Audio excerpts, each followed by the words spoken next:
5 kinds of people you should stay away from. Well, it took a while. But as Christians, we're always about being at peace with all men and always trying to keep the peace. But today, I want us to talk. You see, as a human, you're a social being. Everything you do or will do revolves around people. And I'm sure you've heard of the popular saying that no man is an island. As true as it is, not everyone should be in your life, meaning not everyone should be in your close circle. Now, here is a list of 5 kinds of people you need to stay away from when it comes to building valuable relationships. Are you ready? Number 1, the jealous ones. You see, jealous people are incredibly toxic because they have so much self-hate that they cannot be happy for anyone around them. Typically, their jealousy comes out as judgment, criticism, or gossip. According to them, everyone else is awful, everyone else is uncool, everyone else is lacking in some way. To envious people, the grass is always greener elsewhere. Even when something great happens to envious people, they do not derive any satisfaction from it. This is because they measure their fortune against the world, and when they should be deriving their satisfaction from within. Let us be realistic. If you search well, there's always someone out there who is doing better than you are. Now, these are the type of people who are jealous of all your achievements, who are jealous of your happiness, who are jealous of your success and anything good that happens in your life. Now, these are superficial people, and they measure happiness by materialistic standards, and they will do anything to make sure that there is no one better than them. Spending too much time with envious people is dangerous because they teach you how to trivialize your own accomplishments and underestimate your own endeavors. Number 2, the narcissist. Oh, I love this one. So the first time you meet them, they appear very charming, they appear very receptive, and they appear accommodating. But as time goes by, you begin to know that they see themselves to be highly superior to every other person. The more reason why they're constantly demanding from everyone attention and respect is that in reality, they do not deserve it.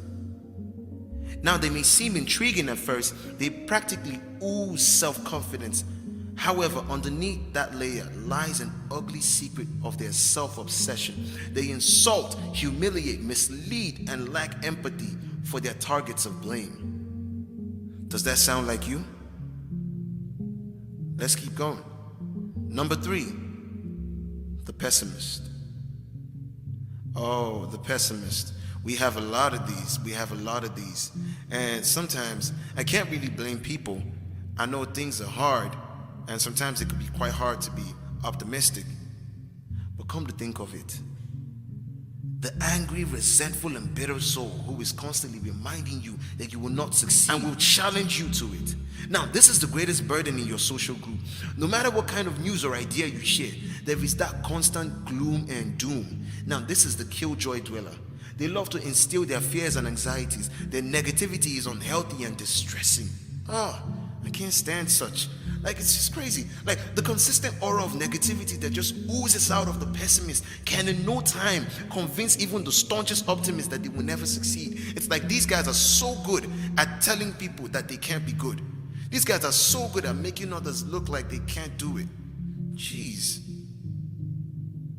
The pessimist does not only complain, they confidently live with a misguided certainty that they, you, and everyone around them will fail, and that it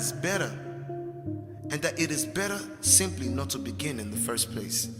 Oh, this sounds familiar. Oh, bro, don't do that. Last time I heard that the last guy that did this, he fell into a fraud. Oh, girl, don't go there. I don't think you should even have anything with relationships. Relationships most times, even though they end up in marriage, they most times end up in divorce. Oh, bro, what are you saying? Why should you even go into that business? Come on, man, it's very old. Bro, it'll fold up. The pessimist. He just believes everyone will fail because he never tried or she never tried. So the best thing for a pessimist, the best remedy for such a pessimist, keep such people far away. You don't need such energy. Bad energy doesn't need to come close to you. Bad energy needs to stay far.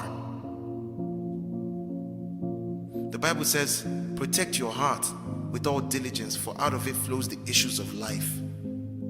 If you have a pessimistic person in your circle, you really need to get out of that circle, or you need to break the circle.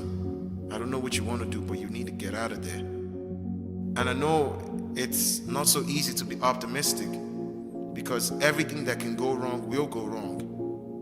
But you don't need someone constantly in your ear telling you how things can always go wrong. Hey, a wise man anticipates evil, but for someone that is constantly anticipating evil, like that is the only outcome, hey, you don't need that kind of person. So you need to understand, the pessimist may claim to simply be a realist, but that is not who they are in reality. Remember, your success is in your hands and it's up to you. Now, the pessimist has already given up control over his or her life, so don't let them convince you to do the same. Oh, I like this one. So number 4, the gossipers.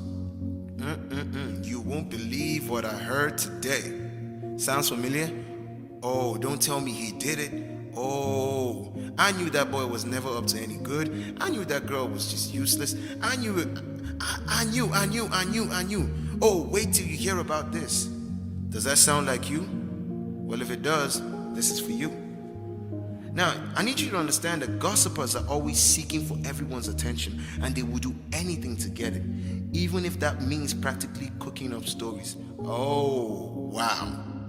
I'm sure we all have that one friend that was there when something was missing and they saw the person, but for some strange reason they can't remember who the person is. For some strange reason, oh, they don't know how they forgot this person, but they know that this happened. We have that one friend that seems to know what is happening in the next country, though they were never there.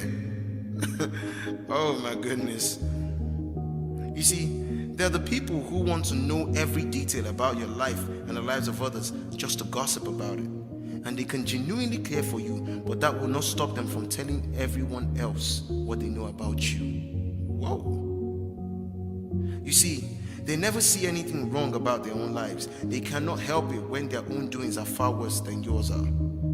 Gossipers derive pleasure from other people's misfortunes. Watch out for those types of people who deliberately tear others down. One day, they will tear you down too.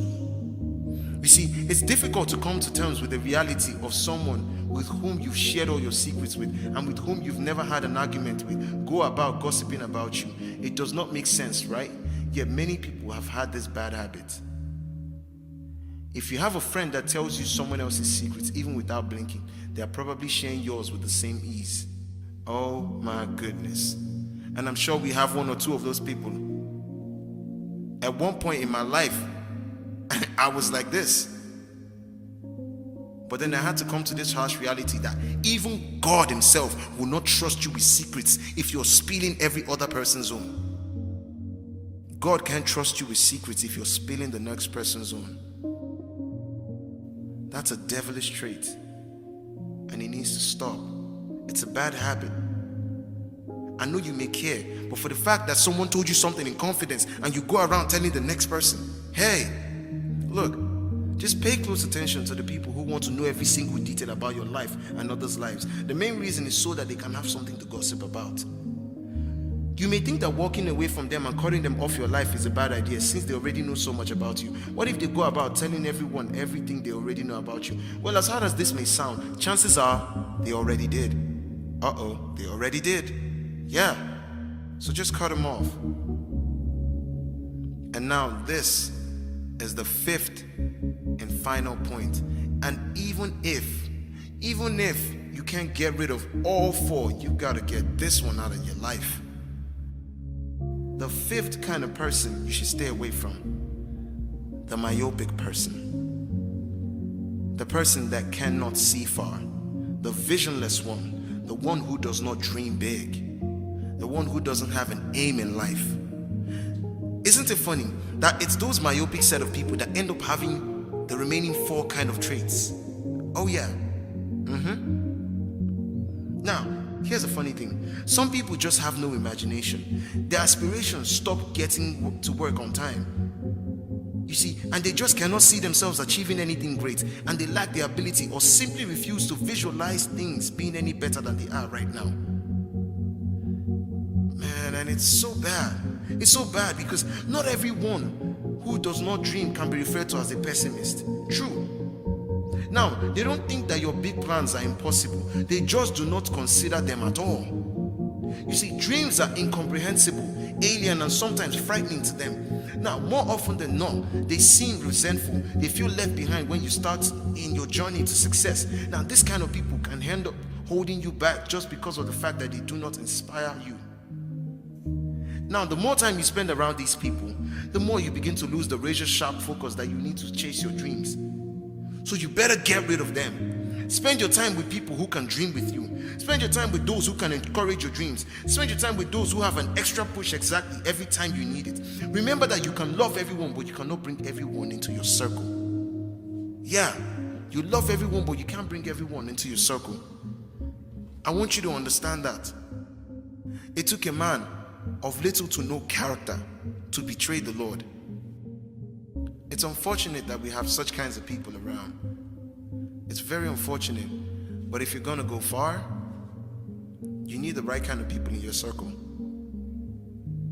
If you're going to go fast, you should go alone. But if you're going to go far, you need to go with people. And the kind of people you need in your life are not these kind of people. So watch your circle, people. It's very important. God bless you.